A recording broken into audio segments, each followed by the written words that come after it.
Well, good evening. I want to welcome you to In the Blender with Brandon and Madeline Hyman.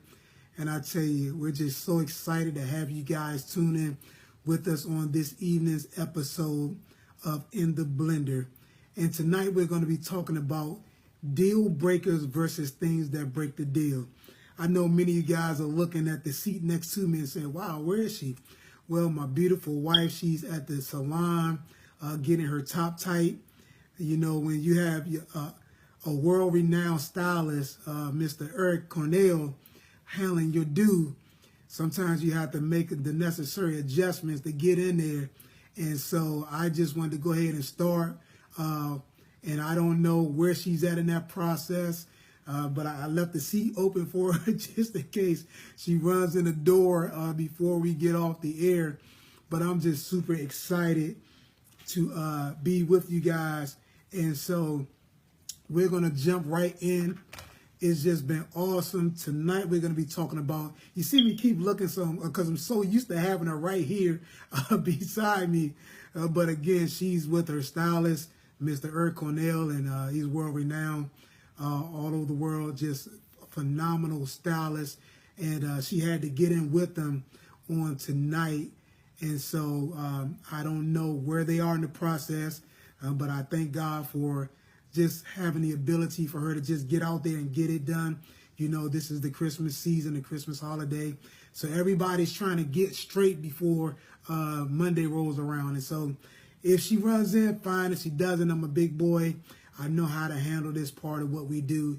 And so I'm going to jump right in. So tonight, again, we're going to be talking about deal breakers versus things that break the deal. And so, as we always do, we start off with statistics. And so I'm going to read some statistics with you guys. 40% of adults have at least one step relative, with 30% indicating that they have a step or half sibling. The 1990 census stated there will be more blended families than original families by the year 2000. So we're already in 2017, and I'm telling you guys right now, it's about 75 to 85% blended families versus the original families. And so what we do and what we share with you guys on a weekly basis is so needed in today's time. I'm finding out as I travel, as I meet people that have viewed the broadcast, people that know what we do, just talking with people in general, I found out that so many people enter into this dynamic uninformed, uneducated, and unaware of what they're getting themselves into and how they can be successful. And so again, it's important that we share these statistics with you. It's important that not only that you hear, but that you get an understanding, because the only thing somebody can't take away from you is what you understand. And so we want to be sure that we're sharing with you guys knowledgeable information that's going to propel and catapult your family, your marriage, your blended family, your relationship to that next level and that next dimension. Hey, Kana, how you doing there? And so 75% of step families complain of not having access to resources as a step family. And that's what I talked about. That's why In the Blender with Brandon and Madeline Hyman is so necessary. It's so essential. It's so relevant because 75% of families, step families or blended families, complain of not having access to resources that deal with this very topic. 60% of African Americans report of having a step relative, and 45% report having a step or half sibling, compared to 39% and 26% respectively Caucasians. That's huge. The likelihood of having a step relative or blended relative in a complex family and sibling relationships is increased for blacks. So let me say this, that's telling you that there's a dynamic in our culture that we have to deal with.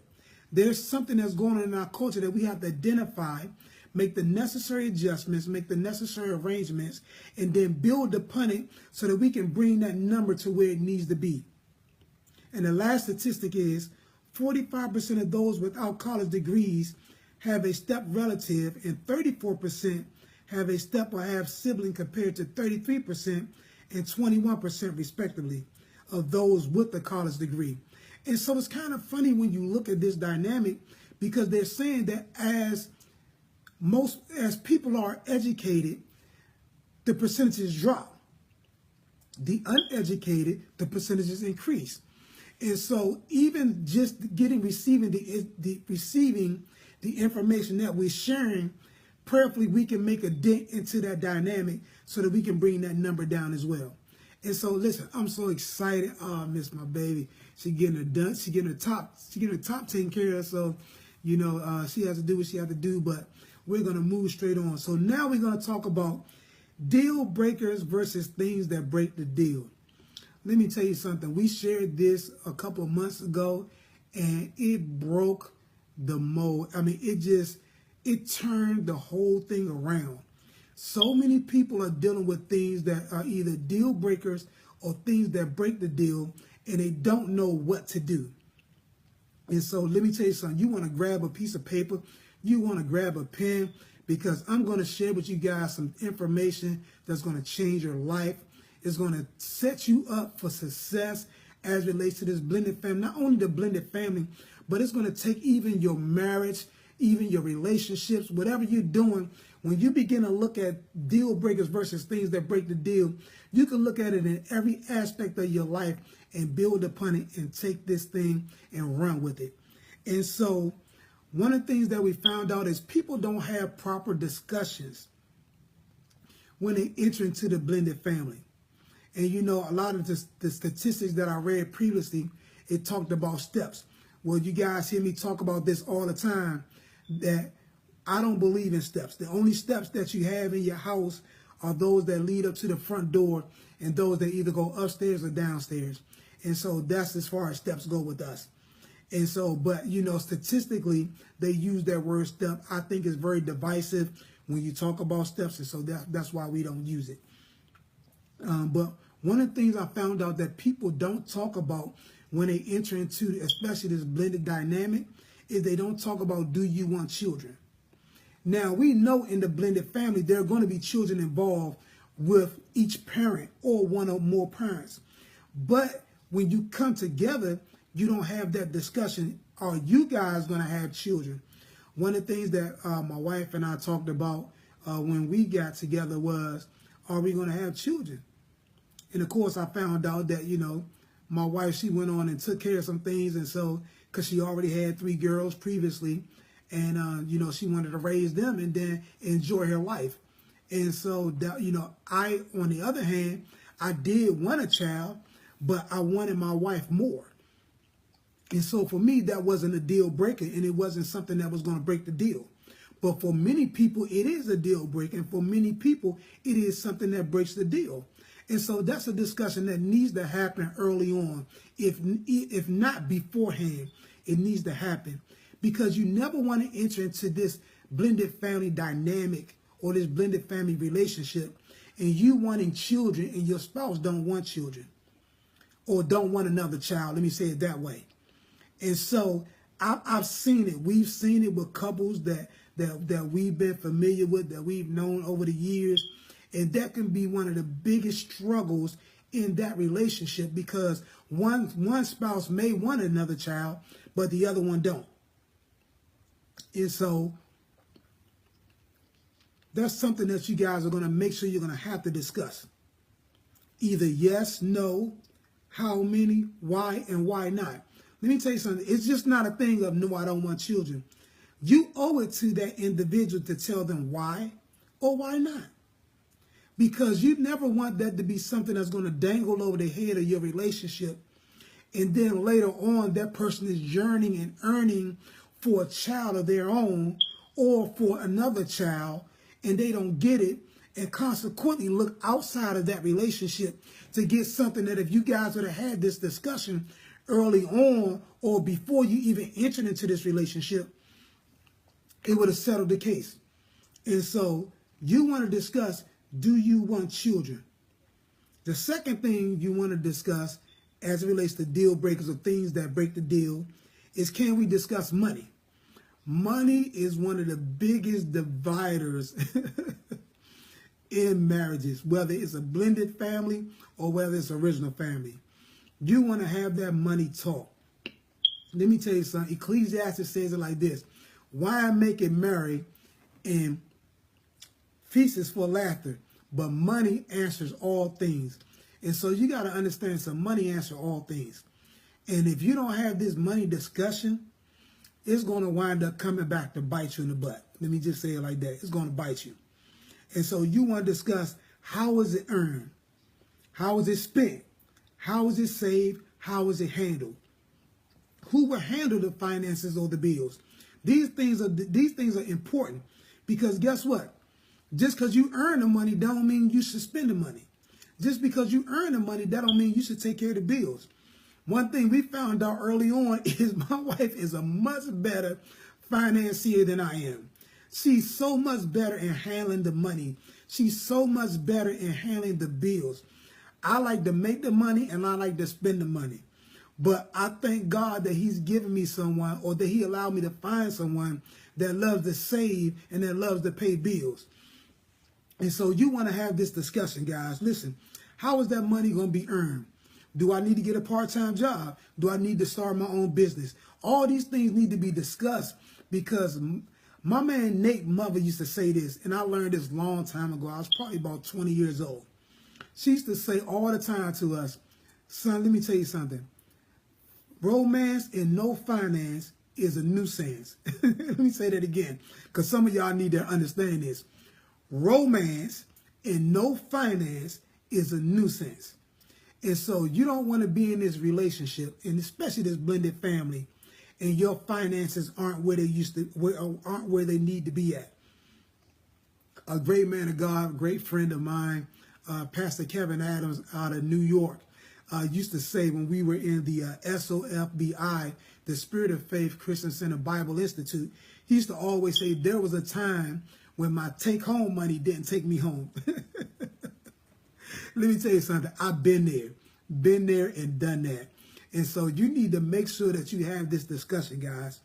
The next thing is, will we share bank accounts, or how will this be set up?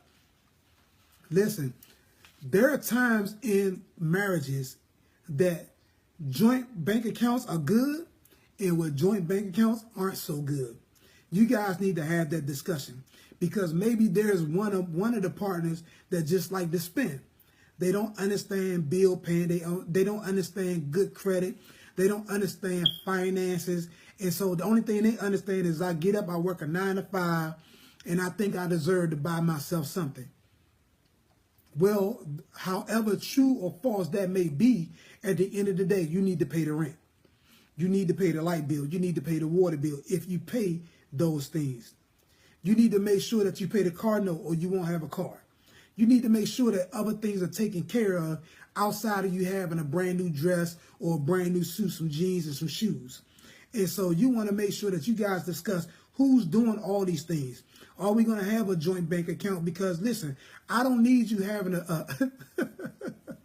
oh my God, I don't need you having a debit card and I'm going to pay the bills and there's nothing left because you debiting all day. And so we need to make sure that that discussion is had.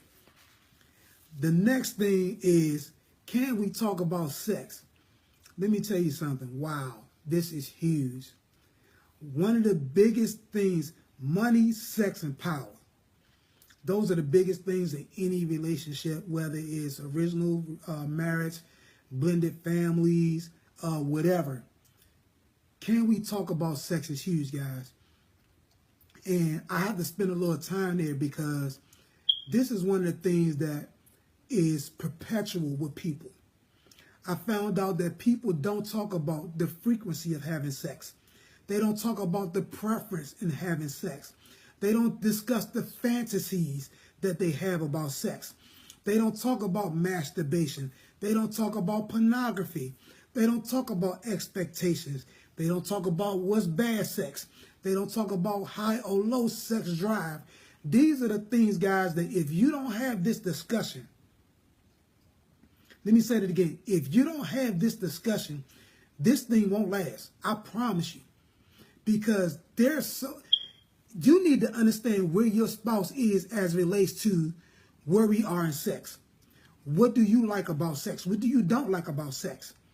Because too many times, especially the blended families, too many times you enter into this with old relationship expectations.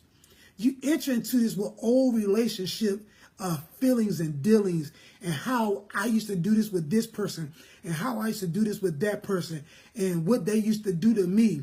And so now you haven't given your spouse an opportunity to give you what you need and deserve from that relationship, because you already got expectations. And if you don't discuss those things, you'll call what's great sex bad sex, because you comparison to shopping. That's why I love the fact that we're part of a ministry that believe in saving yourselves into marriage. Because when you save yourself into marriage, now there's no expectations.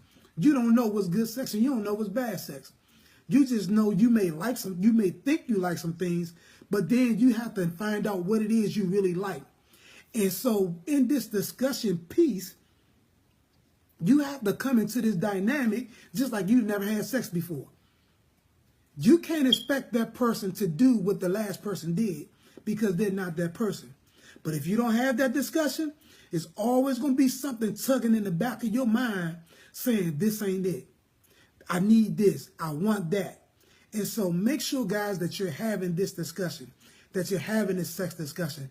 Let me tell you something. That's one of the best talks you can ever have when you talk about sex with your spouse. let me be clear, because we're talking about the blended families. Let's be clear about that.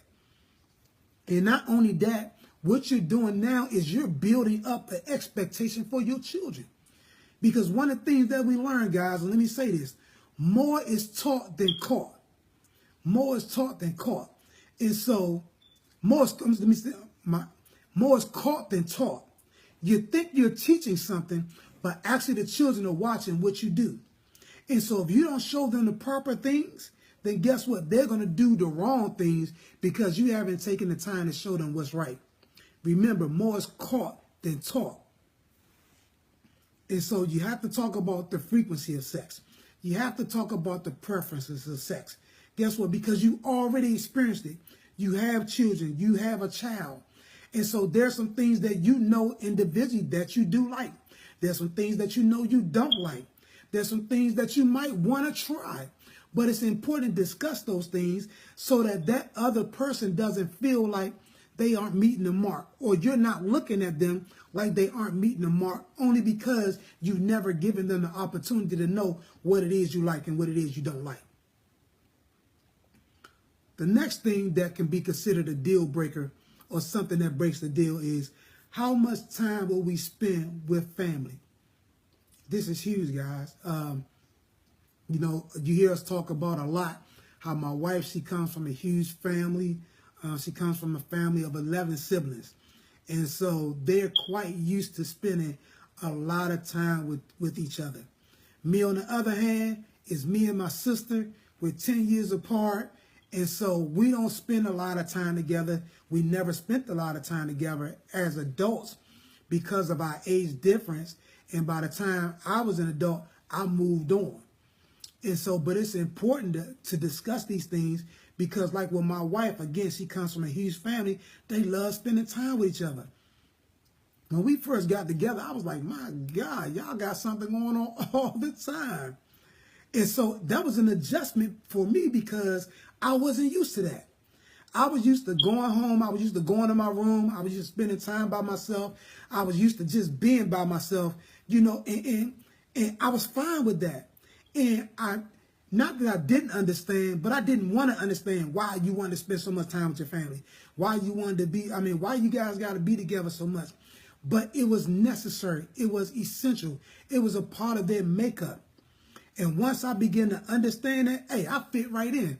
We can go anywhere right now with the family. And guess what? I fit right in. It's not a problem. You know what I'm saying? Hey, I know how to join in. I know how to be a part of whatever is going on. But you have to discuss those things. How much time you going to spend? Are we going to spend every holiday? Because some people love spending every holiday with their kinfolks. They love that. Well, guess what? You need to have that discussion, because if you got one person that don't like spending all the holidays with people and you got one that does, then there has to be some type of compromise. You have to pick and choose what days or what dates you're going to do that, so that everybody can feel like they're a part of something and everybody can feel like they're being heard and appreciated. And so this is what needs to be discussed. And let me tell you something. It don't have to be a deal breaker, and it doesn't have to be something that break the deal, but it does have to be something that's discussed. Household chores. Wow, this is huge. This is huge. Who's going to cook? Who's going to clean? Who's going to wash clothes? Who's going to take out the trash? Who's going to do the lawn? Who's going to do all these things? Who's going to paint? Who's going to dust? Who's going to listen?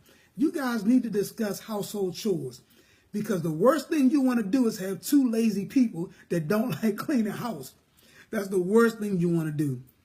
Or you got two people that they want to do it the way they want to do it. And there's nothing wrong with you wanting to do something the way you want to do it. But guess what? You have to understand that there's another person there, or there's other people there, that you have to respect their wishes and how they want things done as well. And so one of the things we discussed that was definitely one of the things that we discussed even before we got married, household chores. I didn't have that discussion with the girls, and I'm pretty sure you guys heard episodes where they rebelled because I didn't have that discussion with them. But it's important to even have that discussion with the children. Who's going to do the chores? Let me tell you something. One of my daughters was great in the kitchen, and so I wanted her to clean the kitchen. One of my daughters was great in the bathroom. I wanted her to clean the bathroom. The other one, she could just kind of do stuff, and so I had her doing other things. Well, guess what? That's the way I set that system up.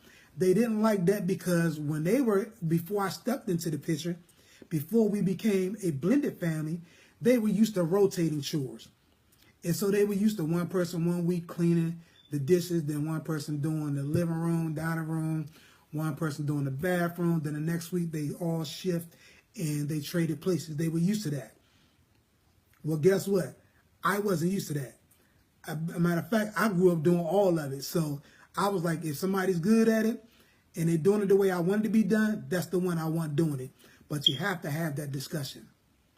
My wife, for the first, I think, 3 years of our marriage, she didn't do laundry. Because guess what? I wanted her, after a long week of work, I wanted her to have enough strength to spend her time on me. So I would get up every Saturday morning and take all the clothes along with the girls and take them to the laundromat, and we would wash clothes. My wife would stay in the bed, and I'll come home and we'll spend the rest of the day together. But that's something that was discussed. I didn't have a problem with that. I enjoyed doing it, still enjoy doing it to this day. And so, but you have to make sure, guys, that you have that discussion. Then you need to discuss addictions. Wow, this is something here. Because I'm finding out that people don't discuss addictions. People don't even know that there is an addiction in their relationship. And so you want to make sure that you discuss addictions, because there can be all type of addictions. There could be drinking, smoking, drugs, sex, workaholic, alcoholic, the whole 9 yards. You know what I'm saying? Something that a person is doing in excess can sometimes be an addiction. Pornography, all of those things. And so those things need to be discussed. One of the things that's heartbreaking is to enter into a relationship, a blended family dynamic, and find out that that person has an addiction and you knew nothing about it. And it wasn't that you didn't see certain signs, but you just didn't have a discussion because that was something that you just didn't want to address. Make sure you address those things. And if you find out that there is an addiction, and there's especially something that can't be dealt with early on, then you need to think about this relationship before you move any further. Because the last thing you want to do is not only damage yourself, but damage the children consequently, because now you're inviting them or you're making them a part of something that they don't even need to be a part of. And so you want to discuss addictions. Also abuse. You want to talk about physical abuse, mental abuse, verbal abuse. One of the things we don't play put hands on each other. Listen, that's something we don't do. And so, but you need to discuss that, because many people come from abusive households. Many people come from abusive families. Many people, parents were in abusive families. Their grandparents were in abusive families. Their aunts and uncles were part of abuse. And so you bring that same mess into now this blended family, and guess what? It's a recipe for disaster. So you need to talk about that. You need to talk about how we're going to handle conflict. There always should be some. See me keep looking to the side. I'm missing. But you need to discuss conflict resolution. You need to discuss how we're going to handle things when we don't agree. How are we going to agree to disagree? That's kind of oxymoron. You know, it's kind of contrary. But there's some times where you just got to agree. You know what? That's the way you see it, and that's the way I see it. But I love you. Rev Run said this. That is my man. We had him last month at our ministry, Spirit of Faith Christian Center for Marriage Made Easy. His wife, he and Just, and so they were there. And when I used to watch his show, Run's House, one of the things he said in his bubble bath moment at the end was he said, "I would rather be in love than to be right." And so you got to understand there comes a time in this relationship, guys, where it's more important to be in love than to be right. See, a lot of you guys are dealing with abuse because you won't put love above you. Let me say that again. A lot of times you guys are dealing with abuse simply because you refuse to place love above you. There has to be a time that love trumps all. And when love trumps all, I don't care what somebody does that you don't like. I don't care what's said that you don't like. I don't care what you think. Love is going to make sure that we're going to stay on the same course. We're going to stay even tilt. Nothing's going to get us off. We're still going to be speaking. We're still going to be hugging. We're still going to be kissing. We're still going to be talking. We're still going to go on dates. We're still going to do all these things because I'd rather be in love than to be right. And I'm not going to allow the abuse of my past. I'm not going to allow the abuse that I've seen growing up. I'm not even going to allow the abuse that I had in my previous relationships hinder me from having the best life now and the best relationship now. And so, yeah, you want to just make sure, guys, that you talk about this thing because it's real. Physical abuse is real. We just, about a month or two ago, a young man had some issues with his wife for quite a while, was in the military, got out of the military, you know what I'm saying, because of the abuse issue, had some things that was going on in the home he didn't like. And so consequently, he went to the church that his wife frequented and that his mother-in-law was a member of and shot and killed some people. Listen, abuse is real, guys. Abuse is devastating. And so you want to have this conversation because I don't want anybody that viewed this broadcast, that viewed this episode, to go any further dealing with that type of thing. And so we want to make sure that we deal with it right now. And so you want to have that because let me tell you something. As far as I'm concerned, abuse is not only a deal breaker, but it's something that will break the deal. And let me tell you something, guys. Don't play with it. Don't take it lightly. If you're in a relationship that's abusive and you've gone through the proper measure, you sought counsel, you talked, you prayed, you've done all the things that you've known to do, and it hasn't changed, get out of it. Get out of it. You deserve better. You deserve somebody that loves you. You deserve somebody that cares for you. You deserve somebody that's going to build you up. You deserve somebody that's going to nurture you, you as well as your children. You want to make sure that you're in a relationship that's healthy. And if they can't give that to you, then that's something that you don't need to be a part of. I'm a stickler on that. I stand on that. I don't back down from that. Let me tell you something. Until they get themselves together, if they can get themselves together, that's something that you don't need to be a part of. So make sure, guys, you're having that discussion. Also, you want to talk about fidelity. Yeah, oh my God, that's huge. You want to talk about cheating, open marriages, swinging. You want to have this discussion because marriage is for two people, male and female. Let me say that again. Marriage is for two people, male and female. So you guys need to have that discussion. You need to talk about cheating. Because guess what? If you used to cheat in the past, you ain't cheating with me. If you used to swing in the past, you ain't swinging with me. You know what I'm saying? If you had an open relationship in the past, my relationship is closed. And so you need to have that talk. You need to make sure that that there's a clear understanding that we ain't having this mess. We not having that. Because God ain't honoring something that's not a part of his system. And so if you can't keep that relationship between the two of you, and only the two of you, then you don't even need to get into that. And if you're in it, then you need to make the necessary adjustments so that you can receive from that relationship everything that you were designed to get from it. Because there's an exchange. Let me say this, guys. The reason why people are cheating, the reason why there's open marriages, the reason why people are swinging is because they don't understand the exchange that comes from a man and a woman, a husband and wife. They don't understand that exchange. There's an awesome exchange that comes with honoring your spouse that will supersede anything you can ever imagine.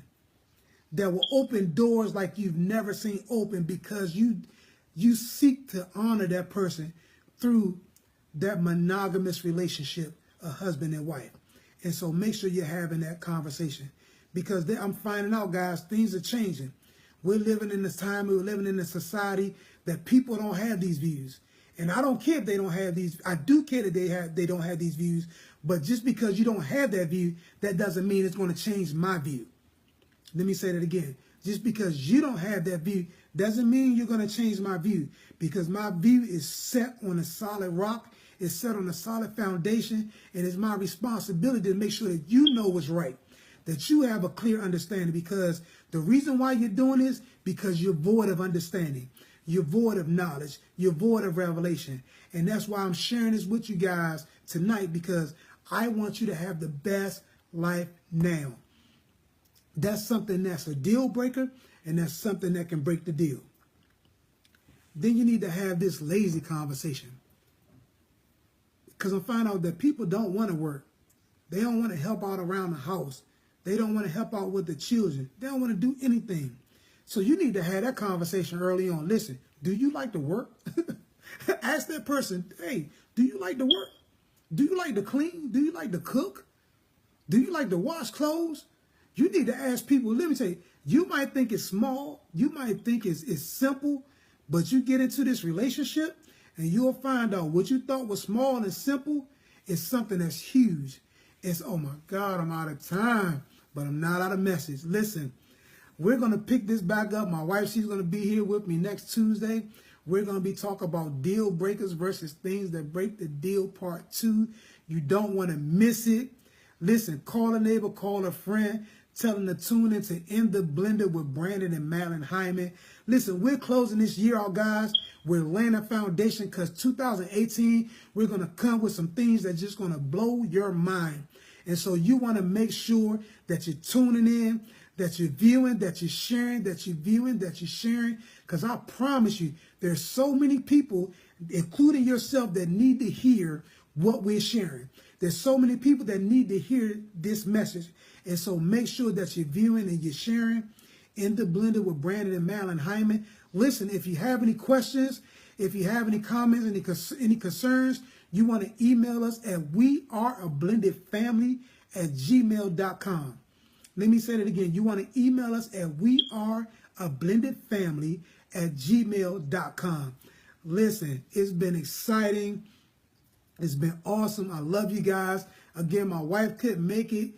She's with hairstylist extraordinaire, Mr. Eric Cornell. And, he's making sure that she's looking just gorgeous for me for my birthday, which is this Saturday, and for Christmas. And so he's taking care of her. And, we're just super excited. Again, we just put the email on here. We are blendedfamily@gmail.com. So if you have any questions, concerns, or something you want to discuss, something you want some clarity on, email us at weareablendedfamily@gmail.com. I love you guys. Hey, Jamie, love you. That's my sister-in-law. I tell you, I got some awesome sister-in-laws. I got some awesome brother-in-laws. And so I'm just excited to be a part of this huge family. I got an awesome sister in Philadelphia. And so we just a big blended family. And so we just have so much to share with you guys. Until next week, I love you. Thank you for tuning in. My lovely wife will be with me here. And so we love you guys. Don't forget, we are blendedfamily@gmail.com. Any questions, concerns, comments, hit us up. And until next week, bye-bye.